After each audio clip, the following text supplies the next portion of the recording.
In this residential neighborhood of gritty South Oshawa, a modest steeple is the landmark to many at-risk youth longing for guidance and love.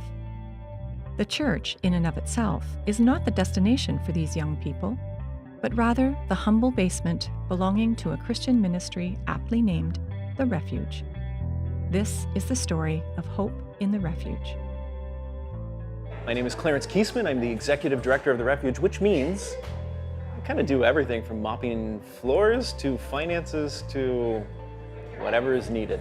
The formal mission of the Refuge is to show Jesus Christ's love and kindness to the youth of our community through practical and compassionate means of intervention and prevention. Well, what does that mean, right? In a nutshell, it is to be the hands and feet of Jesus to broken, hurting people, just like ourselves, but we happen to be a homeless, street, at-risk, or struggling youth in our community. The Refuge serves at-risk youth aged 16 to 25. This tiny ministry operates in a rented church basement and provides a meal program, career and skills training, as well as support in times of crises, incarceration, and trials. The services provided are as varied as the youth who come through the doors. Housing, counseling, parenting, relationship, and wellness programs are available, along with simple services such as a hot shower, laundry facilities, and a food pantry. I first learned about the Refuge just about two and a half years ago. But I've been on my own since I was 18, so I had quite a gap where I didn't have this support. I get the breakfast, the lunch, dinner every Friday. I also got job experience through here and some employment. And yeah, I wouldn't have a roof over my head if it wasn't for this place. I have a daughter, so it would be hard to afford enough space for me and her. And I have me and her to feed. So it's really hard with a child. Some days it's just hanging out, letting them know that in a real way, we do love them and we care for them and we want them to feel that. Other days it may be going to court with them or visiting them in jail. You know, every year we'll see in the range of 450 to 500 different young people, and they'll come in the range of maybe 9,000 to 10,000 times through our doors because it's a place where they belong.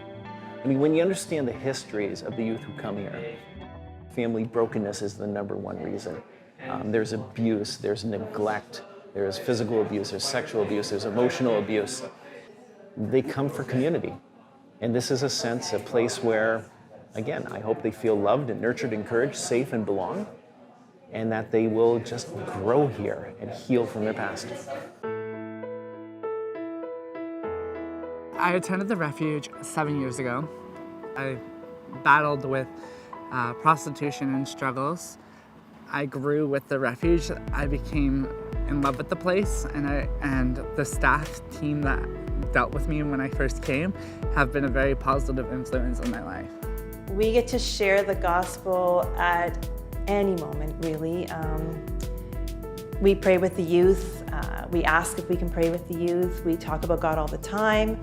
And I love these guys to death. Like, they are my babies. Like, they're my boys, my girls, and we treat them as our own children. My heart stays so full of love and compassion for my kids. That's pretty awesome.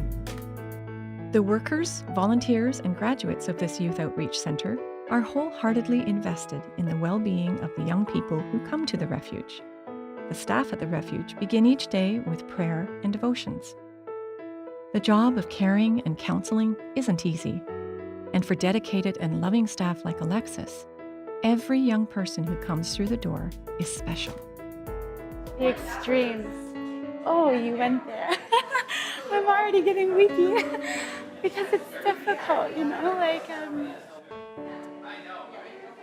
the extremes are really extreme, you know. There's really high highs and really low lows.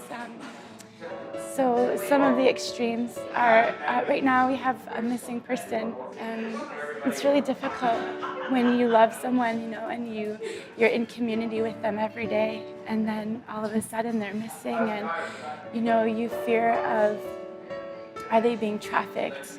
Did they run away? Did they overdose and you don't know where they are? So yeah, we get to see a lot of really joyful things as well. We spend time with these young parents, and then when they have their babies, they call us from the hospital and they say, "We had the baby, come see." People who work and volunteer here are probably some of the greatest people I've ever met, because I know there are a lot of people who come here who have had hard pasts and have struggled with some things, and they have never judged me or anybody who I know here. They see you as a person. These are people just like you and I, people that were created in the image of God, and people that deserve to be loved and give love. People with gifts and abilities and talents, and they're not to be feared. They're just like us, you know? I have used this place for, I guess it was 5 years, because I started coming here in November of 2012, and I just recently graduated in June. They help you transition from being relying on them, because a lot of people do rely on their services, and they kind of just teach you about your life goals and stuff like that, and they teach you how to budget and live on your own and have less support systems and stuff like that. And they've never totally backed out of my life. Like, they're still there for me if I need them. One of the things that I would love to do whenever God would see fit is there is a housing crisis, and many of our youth cannot afford a place to live that is decent and appropriate, and they simply struggle to find a place. And I would love to have a facility that is a affordable housing program that will house people with the intention of getting them to market level rent within a 2 to 4 year period. That is a hope and a dream that I hope one day God will bless us with. I really hope that everybody who walks through those doors walks out a better person, and even if they help one more person a day, then they're better off, and that person's life has been affected, and hopefully they can go through life and be successful.